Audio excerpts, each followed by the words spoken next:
My name is Evan Carter. I'm 22. I was raised in a house with 5 bedrooms, 2 offices, and walls that heard more silence than laughter. My father built a company before I was born. My mother was on every charity board imaginable. To the outside world, we were the model family. But inside that house, I was invisible. My childhood wasn't violent. It wasn't tragic in the obvious ways. It was just empty. And sometimes, that kind of emptiness cuts deeper than chaos ever could. I spent my whole life trying to matter.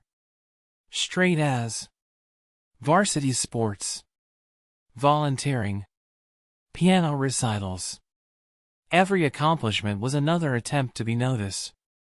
Every award was a letter I sent to their hearts, begging to be read. But nothing ever changed. "You've always been so independent," they'd say, smiling.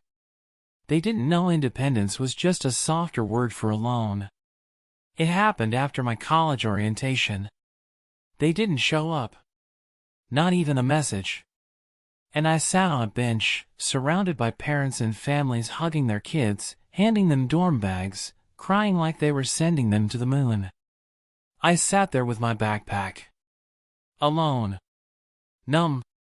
And I realized something that day. I wasn't unloved. I was unseen. I tried. Again. I sent photos. Updates. I called every Sunday. But conversations were transactional. "How are your classes?"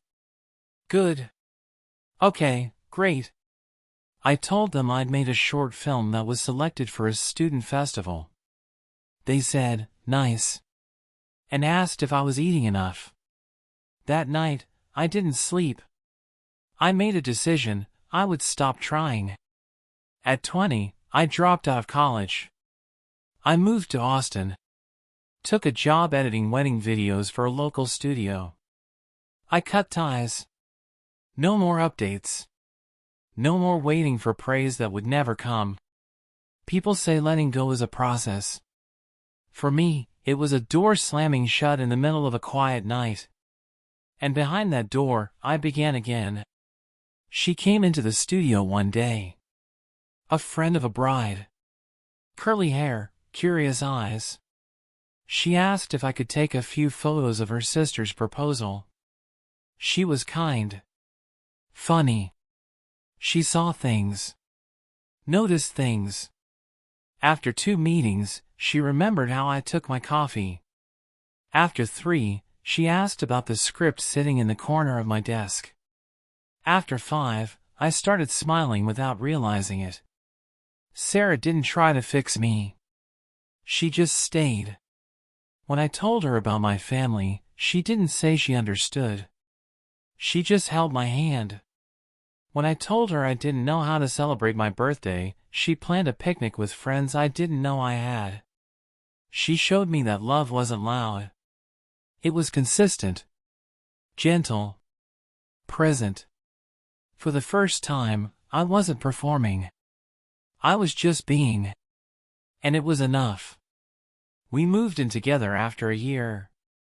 It wasn't a fairy tale. We argued about dishes. About bills. But we always found our way back to laughter.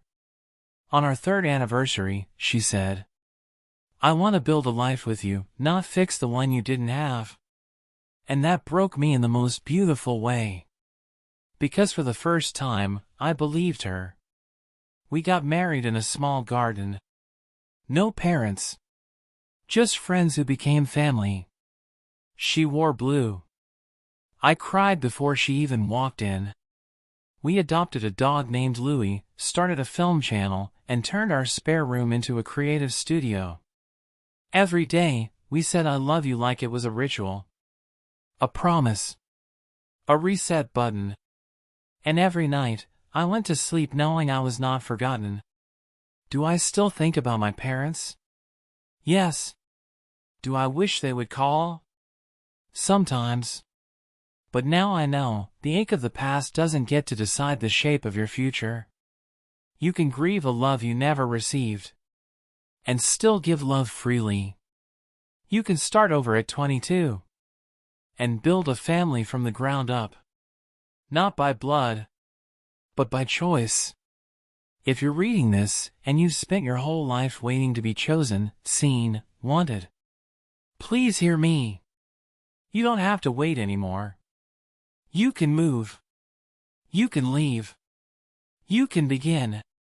Because sometimes, the greatest thing you'll ever do is give yourself the love you always deserved. And from there, build something that looks like home.